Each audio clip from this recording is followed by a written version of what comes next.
আজকে মা বাবা আছে কদর বুঝনার যুবক,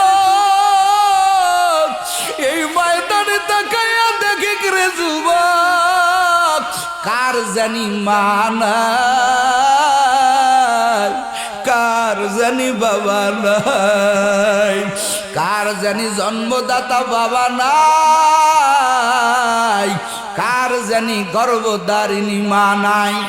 আমার আল্লাহ কয় ওই মা বাবার খেদমত করিও। নবী আমার বলেন আল জান্নাতু তাহতা আকদামিল উম্মাহাত। ও উম্মতের দল, জান্নাতে যদি যাইতে চাও তোর মায়ের পায়ের নিচে আমি নবী ঘোষণা দিলাম, তোর মায়ের পায়ের নিচে তোর জান্নাত। খবরদার বেয়াদবি করবি না। আমার নবী তো মায়ের আদর ঠিক মতো জোটে নাই। আমার নবী মাঝে মাঝেই কান্না করতেন। আমার নবী এতিম দেখলে সহ্য করতে পারতেন না। আমার নবী মক্কার জন্মতে, আমার নবী মক্কার জন্মগ্রহণ করলেন। আমার নবী দীর্ঘ 40 বছর আমার নবী কালেমার দাওয়াত দেয়, বেধর্মীরা মারে। আমার নবী বসে বসে কাঁদে। আজকে যদি আমার এই মক্কাতে আমার বাবা থাকতো, ওরে আমার মা যদি থাকতো, এই বেঈমানেরা আমাকে এমন ভাবে মারতো না। আমার মা সহযোগিতা করত, আমারে আদর করত। আমার মা নাই, আমার বাবা নাই। আমার নবী এই জন্য দুধ মা হালিমাকে মাঝে মাঝেই খবর দিতেন, ও আম্মা যান, আসেন আপনার সন্তানটাকে দেখে যান। আমার মায়ের নবীর মায়ের বান্ধবীদের সাথে আমার নবী কত সুন্দর আচরণ করতেন। আমার নবী মায়ের চোখে দেখতে, নবী দেখা মাত্র কান্না করে দিতেন। আবার নবী বলতেন এগুলো আমার মায়ের বান্ধবী। আমার নবী ওই তায়েফে খবর পাঠাইতেন, আম্মা জান, ও আম্মা জান, ওরে দুধমা হালিমা একটু আসেন, আমার এখানে আপনি তাশরিফ আনেন। নবী আমার যানবাহন পাঠায় দিতেন। আমার নবী এতটা সম্মান করতেন রে যুবক। একদিন নবী আমার বসে আছেন, আবার নবী সাহাবাদের নিয়ে আলোচনা করতেছেন। হঠাৎ করে একটা উটের উপরে একটা বৃদ্ধা মহিলা, ঝুনঝুনে বৃদ্ধা মহিলা, আমার নবী বৃদ্ধা মহিলাটাকে উঠে দাঁড়ায় পড়লেন। নবী আমার নিজের চাদর মুবারক বিছে দিলেন, আর ওই বুড়ি মাকে কোলে করে উটের থেকে নামাইলেন। একটু জোরে কোন আল্লাহু আকবার। সাহাবায়ে কেরাম বলে ব্যাপার কি, এই বুড়া মহিলাটার মর্যাদা এত কেন? আমার নবী দাঁড়ায় গেলেন, নিজে কোলে করে নবী আমার আনলেন। আমার নবী দীর্ঘক্ষণ ওই মহিলার সাথে নবী আমার প্রাণ খুলে কথা বললেন। সাহাবাদের দিকে নবী আমার তাকায় না। দীর্ঘক্ষণ কথা বলার পরে নবী আবার কোলে করে উটের উপরে উঠায় দিলেন। সাহাবায়ে কেরাম বলেন নবী, আমাদের চাইতেও কি এই মহিলার মর্যাদা বেশি? আপনি এতক্ষণ কথা বললেন রে নবী, এই বুড়া মহিলাটাকে। আমার নবী বলা মাত্র চোখের পানি ছেড়ে দিলেন। আবার নবী কান্না করে আর বলে, রে সাহাবায়ে কেরাম, একে বুড়ি বলবি না, এই মহিলাকে বুড়ি বলিও না। এই মহিলাটা কিন্তু আমার দুধমা হালিমা, আমার মায়ের ভাগ্য, আমার মায়ের আদর। আমি নবীর জোটে নাই রে সাহাবায়ে কেরাম। এই মহিলার বুকের দুধ পান করেছি আমি। এই মহিলা আমার দুধমা হালিমা। এরে সাহাবায়ে কেরাম বুড়ি বলবি না, কারণ তোরা তো জানা আমি বড় এতিম, আমার বাবা নাই, আমি বাবাকে দেখতে পারি না। আমার মা আমার থেকে হারায় গেল আমার বয়স যখন 6 বছর। আমার নবীর কান্নার আওয়াজ। নবী আমার বলে, সাহাবায়ে কেরাম রে, ওই মা বাবার সাথে বেয়াদবি করবি না। মা বাবার দোয়া ছাড়া রে যুবক তুমিও বড় হতে পারো নাই, আমিও বড় হতে পারি নাই। জীবনের মূল কষ্ট মায়ের প্রসব বেদনা, সাত আসমান সাত জমিন তখন মায়েরই মাথায়।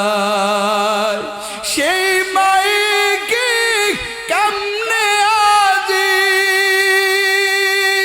যাব আমি ভুলিয়া,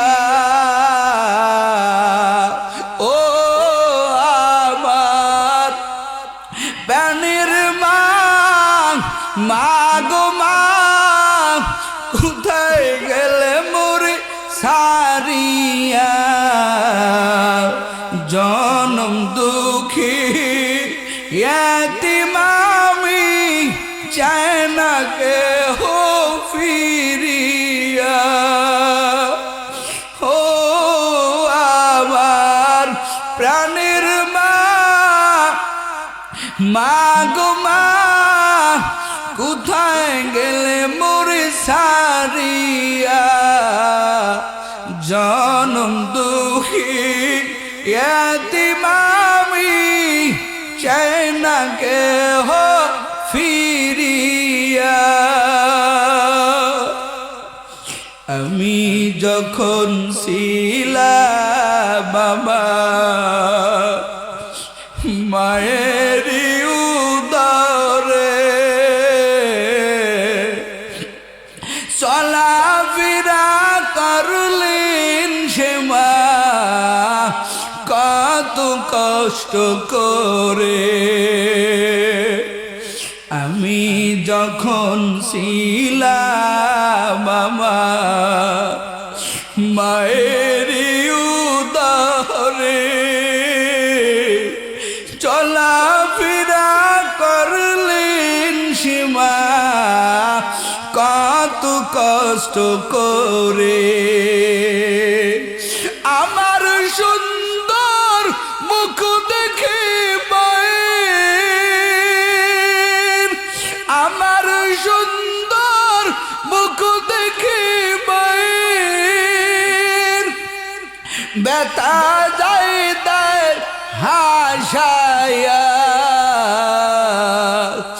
ও আমার প্রাণের মা,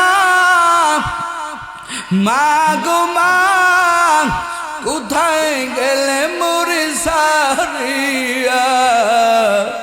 জনম দুঃখী এতিম আমি, চাই না কেহ ফিরিয়া। আমার আল্লাহ কয়ের বাংলা কন্যা এখন ডাক দিছে কাছে, বলো তোমার কি প্রস্তাব, কি প্রশ্ন, কি সমাধান। এবার মানুষের সুরাত ধরা ফেরেশতা কয়, ও ফিরাউন, আপনার কাছে একটা প্রশ্ন। কোন গোলাম যদি তার মনিবকে মনিব না মনে করে, গোলাম যদি নিজেকে মনিব মনে করে, বলেন তো ওই গোলামের কি করা উচিত? বুঝছেন প্রশ্নটা? আল্লাহু আকবার কন্যা জোরে। ফিরাউন কয়, আমার ফাইসালা হলো, আমি ফিরাউনের বিচার হলো রে সুবাইয়া সুবাইয়া নীল নদের পানির ভিতরে মারা। একটু জোরে কন্যা আল্লাহু আকবার। আমার আল্লাহ তো শিখাইয়া দিয়েছেন, আমার আল্লাহ কয় খাতা কলম দিয়ে ওর কাছ থেকে সই নে। সুবহানাল্লাহ কন্যা। এখন ফেরেশতা মানুষের সুরাত দ্বারা কয়, হুজুর আপনি তো পরে ভুলেও যাইতে পারেন, এটা লেখে একটু সিগনেচার করে দেন। ফিরাউন সুন্দর করে লেখছে। কি লেখছে কোন তো? কোন গোলাম যদি তার মুনিবকে মুনিব না মনে করে, গোলাম যদি নিজেকে মুনিব মনে করে, তার শাস্তিটা কি হওয়া উচিত? ফিরাউন কয়, তার নীল নদীর মধ্যে আমার বিচার হলো চুবায়ে চুবায়ে মারা উচিত। এবার ফেরেশতা দস্তখত নিয়ে চলে গেছে। আল্লাহু আকবার। আল্লাহর বান্দারা, যুবক, কিছুদিন পরে আমার মালিক ফিরাউনের ছাড়তে ছাড়তে ছাড়তে যখন বহু দূরে চলে গেল, আমার আল্লাহ কয় তোরে আর সুযোগ দেওয়া যাবে না। পয়গম্বর মুসা আলাইহিস সালামকে যখন তাড়া করলো, মুসা আলাইহিস সালাম যখন তার বাহিনী নিয়ে পার হয়ে গেল, ও আল্লাহর বান্দারা, যুবক, নীল নদের মাঝামাঝিতে ফেরাউন যাওয়ার পরে আমার আল্লাহ কয় রাস্তা তোমরা এবার লেভেল হয়ে যাও। রাস্তা লেভেল হয়ে গেল, এবার ফেরাউন ডুবে পানিতে ডুব দেয়, আবার তাকে টানি উপরে ওঠা হয়। এবার ফিরিস্তা যাইয়া কয় ও ফিরাউন, ফিরাউন ডাক দিয়া কয় আমি ঈমান আনলাম মুসার রবের উপরে। এবার ফিরিস্তা আজরাইল ডাক দিয়া কয় ঈমান পরে আগে দেখো বিচার টাকা। ওই কাগজ বাহির করে দিছে, আল্লাহু আকবার কর না। ওই কাগজের ভিতরে ফিরাউন পরে দেখে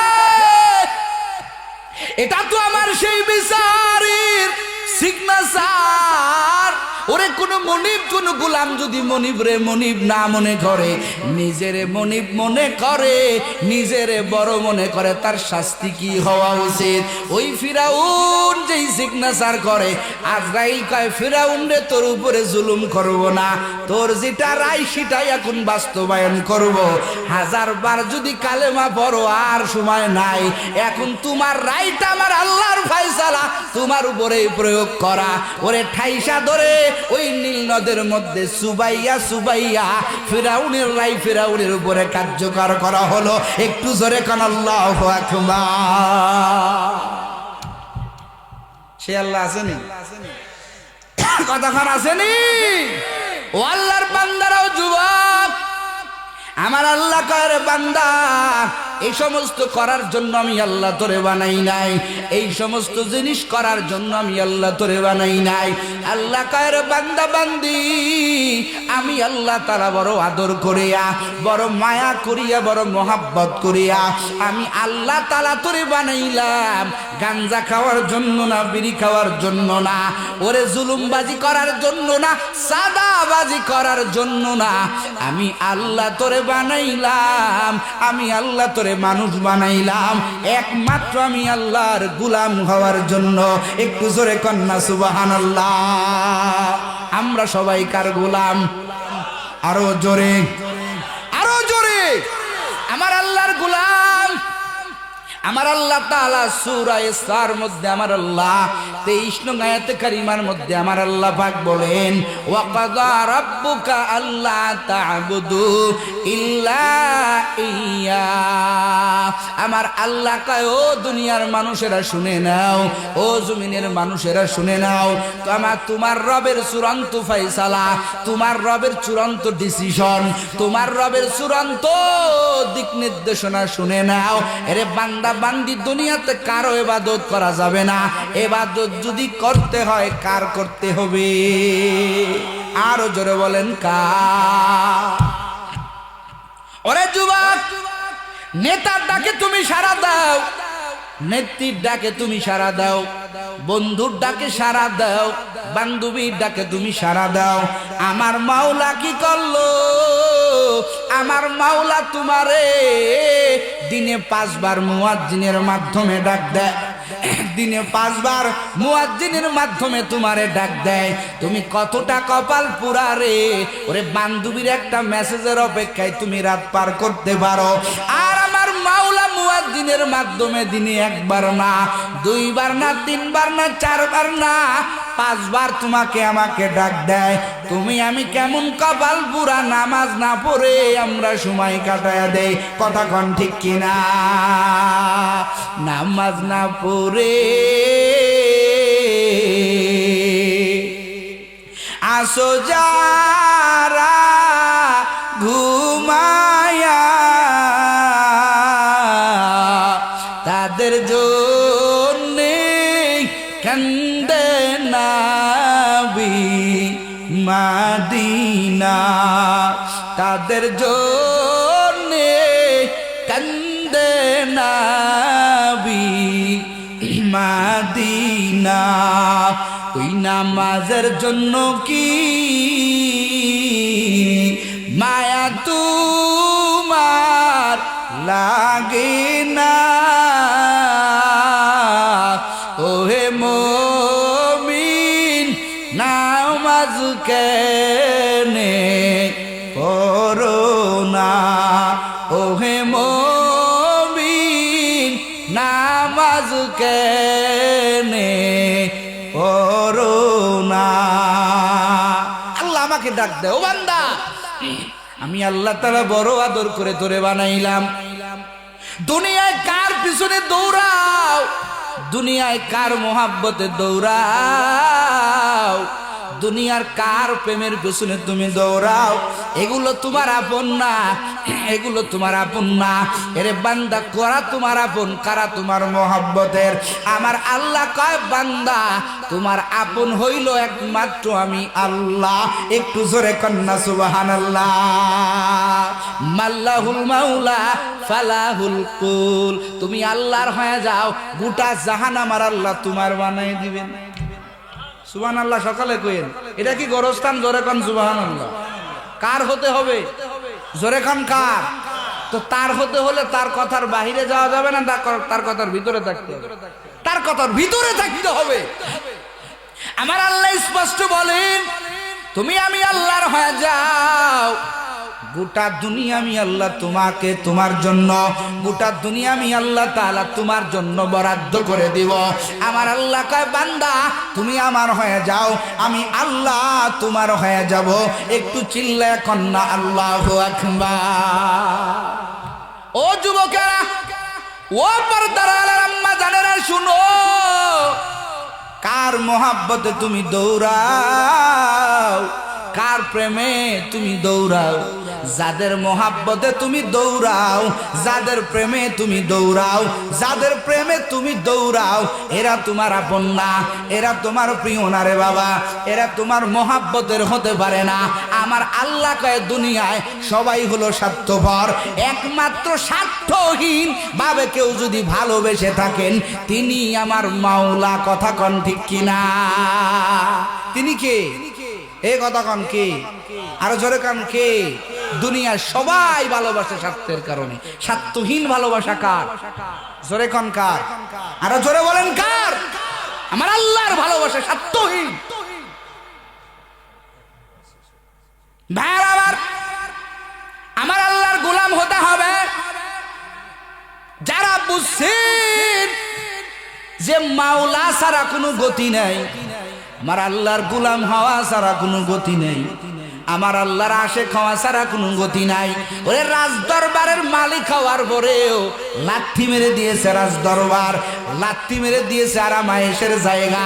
আমার মাওলাকে পাওয়ার জন্য জংলায় চলে গেছেন। একটু জোরে কন্যা সুবহানাল্লাহ। ইব্রাহিম বিন আদম কাহিনী আপনারা জানেন, তারপরেও বলি, বলার ক্ষেত্র যেহেতু আমাদের কবে বিবেক ফিরবে। মুসাফির হাজির, মুসাফির আইসা কয় আমি এখানে থাকবো। বলে না না, এখানে থাকা যাবে না। বলে না না, আমি এখানে থাকবোই। বলে বাদশার থেকে নিষেধ আছে। বাদশারে ডাক দিয়েছে। বাদশা বলে কি ব্যাপার? বলে আমি আপনার এখানে থাকবো। বলে 2-3 দিন থাকতে পারবা, এরপর এখানে থাকতে পারবা না। এটা হলো মুসাফির খানা, এটা কেউ থাকতে পারে না। এবার ওই লোকটা ডাক দিয়া কয়, বাদশা নামদার, আপনি আমাকে মুসাফির বললেন, বলেন তো আপনি যে রাজ্য পরিচালনা করেন, এই রাজ্যটা আপনার আগে কে পরিচালনা করছেন? বাদশা নামদার ডাক দিয়া কয়, ইব্রাহিম বিন আদম ডাক দিয়া কয়, ও মুসাফির ভাই, আমার আগে আমার বাবাই রাজ্য পরিচালনা করেছেন। বলে তারপরে কে রাজ্য পরিচালনা করেছেন তার আগে? বলে আমার দাদা পরিচালনা করেছেন। বলে আপনিও কি থাকবেন? বলে না, একদিন আমিও থাকবো না, আমিও চলে যাব, আমার সন্তানের রাজ্য পরিচালনা করবেন।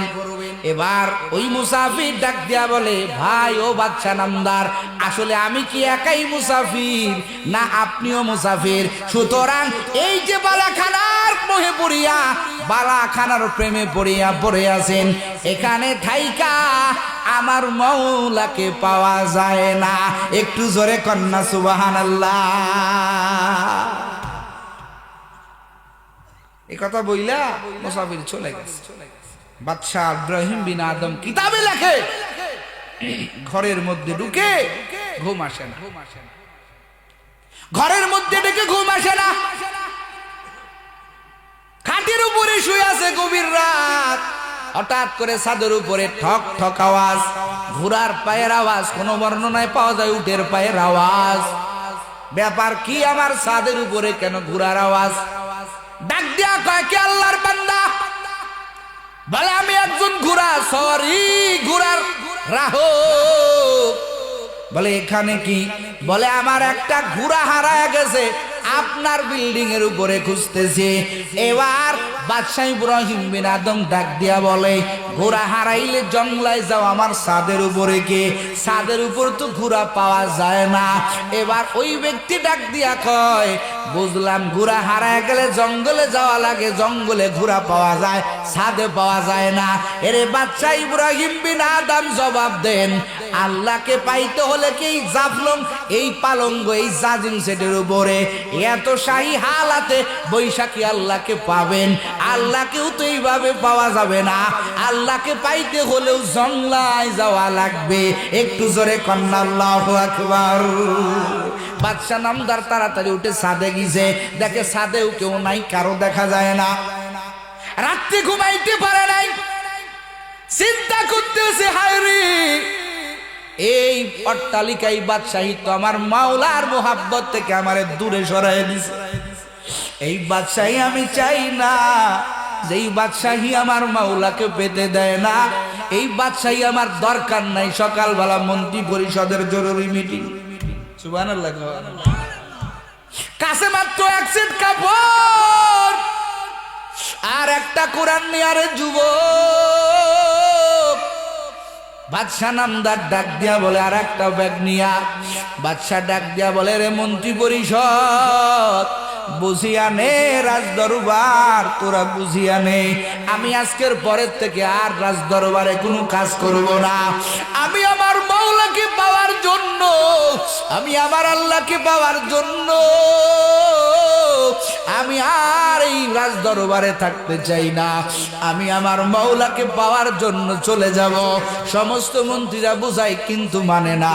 এবার ইব্রাহিম বিন আদম একটা চামড়ার ব্যাগ নিয়ে, এক সেট কাপড় নিয়া ইব্রাহিম বিন আদম জঙ্গলায় চলে গেল। কাকে পাওয়ার জন্য? আরো জোরে বলেন। জঙ্গলায় যাইয়া ইব্রাহিম আমার মাওলারে ডাকে, আমার মাওলারে ডাকে। পাশে আর একজন আল্লাহর বুজুর্গ আগের থেকে আসছে। আমার আল্লাহ আসমান থেকে খাদ্যের ব্যবস্থা করে। এবার ওই বুজুর্গ দেখে আর একজন আল্লাহর বান্দা জঙ্গলায় আইসা আমার মাওলারে ডাক দেয়। এবার বুজুর্গ কয়, ও আল্লাহর বান্দা, আল্লাহ আমাকে খাবার দিয়েছে, আসেন দুজন ভাগ করে খাই। ইব্রাহিম বিন আদম ডাক দিয়া কয়, ভাই আপনারটা আপনি খান, আমার রিজিকের ব্যবস্থা করবেন একজন, তিনি কে? আরো জোরে বলেন, তিনি কে? আমার আল্লাহ ওই বান্দার চাইতো ইব্রাহিম বিন আদমের খাদ্যের কোয়ালিটির মান বাড়ায় দিল। আমার আল্লাহ জান্নাতি খাবার পাঠায় দেয়, ইব্রাহিম বিন আদম জান্নাতি খাবার খায়। এবার ওই বুজুর্গ কয়, আল্লাহ আমি তো অনেক আগে থেকে তোমার ইবাদত করি, ও আল্লাহ তুমি আমার এই খাবার দাও, আর ওরে অত মানের খাবার দাও। আমার আল্লাহ কয়, রে বান্দা, এই বান্দাকে তো তুমি চিনো না। আমার বান্দা আমারে পাওয়ার জন্য রাজ দরবার লাথি মেরে দিয়া আমি আল্লাহকে পাওয়ার জন্য চলে আসছি। ইব্রাহিম বিন আদম গাছের পাতা খাই। ইব্রাহিম বিন আদম আমার মাওলারে ডাক দেয়, আল্লাহ আমি কি তোমাকে পাবো না? ইব্রাহিম বিন আদম কোন দরবারের লোক? রাজপ্রসাদের লোক। ইব্রাহিম বিন আদম গাছের পাতা খায়, জঙ্গলায় কষ্ট করে। আমার মাওলাকে পাওয়ার জন্য কত রকমের পেরেশানি, কত রকমের চিন্তা। আমার মাওলারে চায়, আমার মাওলারে চায়। দীর্ঘ 30 বছর পরে ওই সমস্ত রাজ দরবারের লোক রাজ দরবার চালাইতে পারে না। তারা বোঝেন না এখানে ইব্রাহিম বিন আদমকেই লাগবে। তালাশ করতে করতে জঙ্গলার কিনারায় চলে গেছে। জঙ্গলার কিনারায় যাইয়া দেখি ইব্রাহিম বিন আদম একটা নদীর কিনারায় বইসা, ওরে একটা সুই দিয়া, জং ধরা একটা সুই দিয়া নিজের একটা মাত্র কাপড়টা ছিঁড়ে গেছেন, এই কাপড়টা সেলাই করতেছেন। মন্ত্রী পরিষদ যাইয়া ইব্রাহিম বিন আদমের চরিত্র অবস্থা দেখিয়া, ইব্রাহিম বিন আদমের অবস্থা দেখিয়া মন্ত্রী পরিষদ কান্না করে দিছে। মন্ত্রীরা কয়, ও ইব্রাহিম বিন আদম, একটা কাপড় আপনি একদিনের বেশি পরেন নাই। আজকে আপনার কি হালাত? চলেন চলেন, ইব্রাহিম বিন আদম আপনাকে আবার রাজ দরবারে নিয়ে যায়। ইব্রাহিম বিন আদম বলে, না না, আমি রাজ দরবারে যাব না, আমি আমার মাওলাকে পাওয়ার জন্য আসছি। মন্ত্রী পরিষদ বলে, ওখানে যায়াও তো মাওলারে ডাকা যাবে, আপনি এখানে এসে কি পাইছেন বলেন? মন্ত্রী পরিষদ কয়, এই কথা বলার পরে ইব্রাহিম বিন আদম ডাক দিয়া বলেন, আমি যেটা পাইছি তোমরা সেটা পাও নাই। একটু জোরে জোরে খান আল্লাহু আকবার। বলে, কি পাইছেন? বলে, দেখবা না শুনবা? সুবহানাল্লাহ। কেন? মন্ত্রীরা কয়, দেখতে পারলে শুনবো কেন, দেখান কি পাইছেন আপনি। কিতাবের মধ্যে লেখা, ইব্রাহিম বিন আদমের হাতে একটা সুই। ও আল্লাহর বান্দারা, যুবক, ও পর্দার আড়ালের আম্মা জান, তুমি আমার আল্লাহর হয়ে যাও, আমার মাওলা সবকিছু তোমার বানিয়ে দিবে। ইব্রাহিম বিন আদম হাতের সুইটা এরকম ভাবে চাঙ্গা দিয়া সমুদ্রের মধ্যে ফেলে দিছে। ইব্রাহিম বিন আদম কইরে, সমুদ্রের মাছেরা, আমার একটা সুই পড়ে গেছে, সুইটা তোমরা উঠাইয়া দাও। আল্লাহর বান্দা বলতে দেরি। ও যুবক, ও নন্দীগ্রামের মুসলমান, কিতাবের মধ্যে লেখে, ইব্রাহিম বিন আদম আমার মাওলারে এমন পাগল করেছে, আমার মাওলা মাছদের কয়, আমার দোস্ত, আমার বান্দা ওরে সুই চাইছে, যা তোরা সুই নিয়ে যা। এক একটা মাছ মুখে করে এক একটা সুই নিয়ে আসছে। কারো মুখে সোনার সুই, কারো মুখে রূপার সুই, কারো মুখে মুক্তার সুই, কারো মুখে মানিকের সুই, কারো মুখে হীরার সুই। জোরে কোন আল্লাহু আকবার। ও আল্লাহর বান্দারা, তুমি মালিকের হয়ে যাও, আমার আল্লাহ সবকিছু তোমার খাদেম বানায় দিবে, সবকিছু তোমার গোলাম বানায় দিবে রে বাবা। ইব্রাহিম বিন আদম ডাক দিয়া কয়, এ মাছের দলেরা, আমি তো এই সুই চাই নাই, আমার একটা লোহার সুই, জংদারা সুই, এটা হারায় গেছে, এটা খুঁজে দাও, আমার স্বর্ণের সুই দরকার নেই। সুবহানাল্লাহ। আমার মুক্তার সুই দরকার নাই, আমার হীরার সুই দরকার নাই, আমার সুইটা এনে দাও। কিতাবের মধ্যে লেখে, একটা মাছ ইব্রাহিম বিন আদমের সুই নিয়ে আইসা দিয়েছে। ইব্রাহিম বিন আদম কইরে, মন্ত্রীরা দেখলি আমি রাজ দরবার সারিয়া জংলায় আসার পর আমার আল্লাহ কি মর্যাদা আমারে দান করেছে। আশায় আশায় জনম গিল খুদা, আশায় আশায় জনম গিল খুদা, না চাইলা ফিরিয়া, আর কত কাল থাকবো মাবুদ তোমার দিদার পানে চাইয়া। বলেন আল্লাহু আকবার।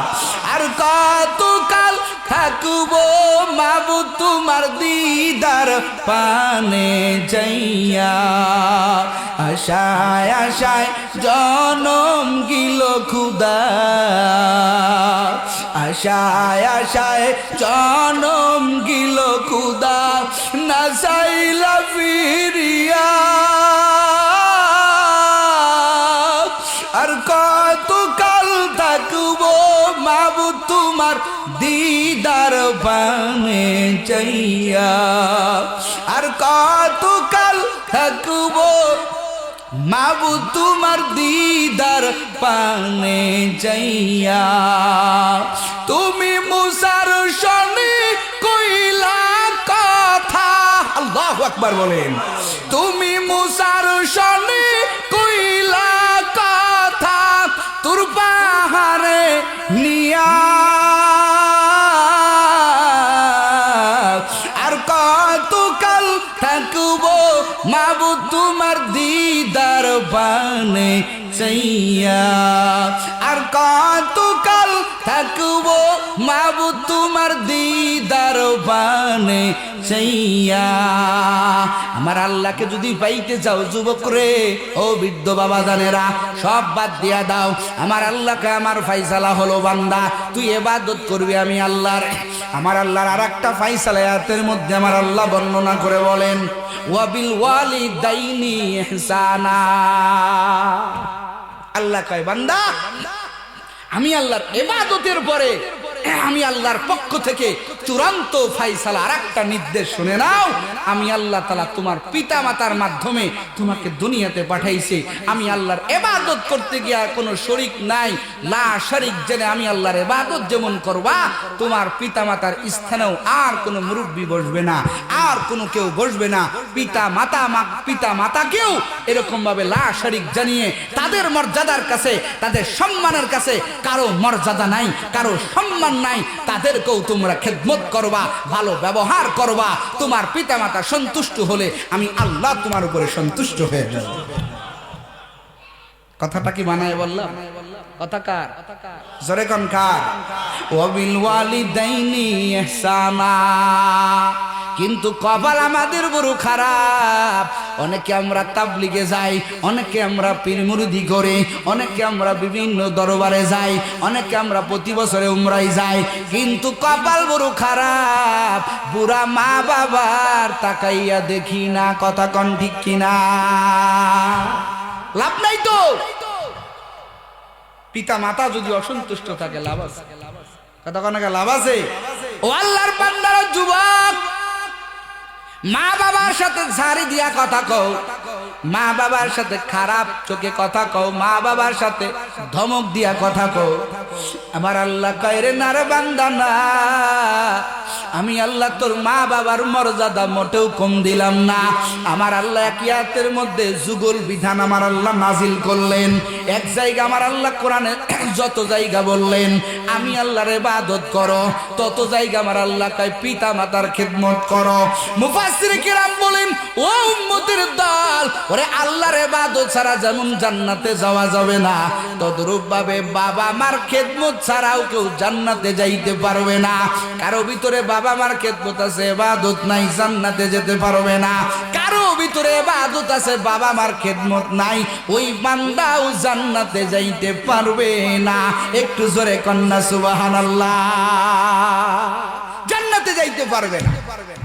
ও বুজুর্গরা, ও যুবকেরা, ও পর্দার আলের আম্মা জান, আমার আল্লাহ কয় বান্দারে আমি আল্লাহরে তালাশ কর, তোর মধ্যে তালাশ করলে পেয়ে যাবি। আমি আল্লাহ কত দয়া করে, কত মায়া করে তোর মায়ের গর্ভের মধ্যে রাখলাম। আমি তো শুধু রাখছি, কিন্তু 10 মাস 10 দিন তোর মা, সারাদিন তোর মা কত কষ্ট করেছে, সংসারিক কত কাজ তোর মা করেছে। এরপরেও মা রাগ করে না, বলে না আমার পেটের বাচ্চাটা ফেলায় দাও। মা কত কষ্ট স্বীকার করে রে যুবক, 10 মাস 10 দিন তোমার আমার মা গর্ভে নিয়ে চলে। রাত্রে বেলা মা ঘুমাইতে পারে না, সারা রাত আমার মা কষ্ট করে, চোখের পানিতে মায়ের বালিশ বেজে রে যুবক। ওই কষ্টগুলো তুই যদি জানতি, বুঝতি, তোর মা বাবার সাথে ঝাড়ি দিয়া কথা বলতে পারতি না। কথা কও ঠিক কিনা? জীবনের মূল কষ্ট মায়ের, প্রসব বেদনা, 7 আসমান 7 জমিন তখন আমারই মায়ের। জীবনের মূল কষ্ট মায়ের, প্রসব বেদনা, 7 আসমান 7 জমিন তখন মায়েরই মাথায়। সেই মাইকে কেমনে আজি যাব আমি ভুলিয়া, ও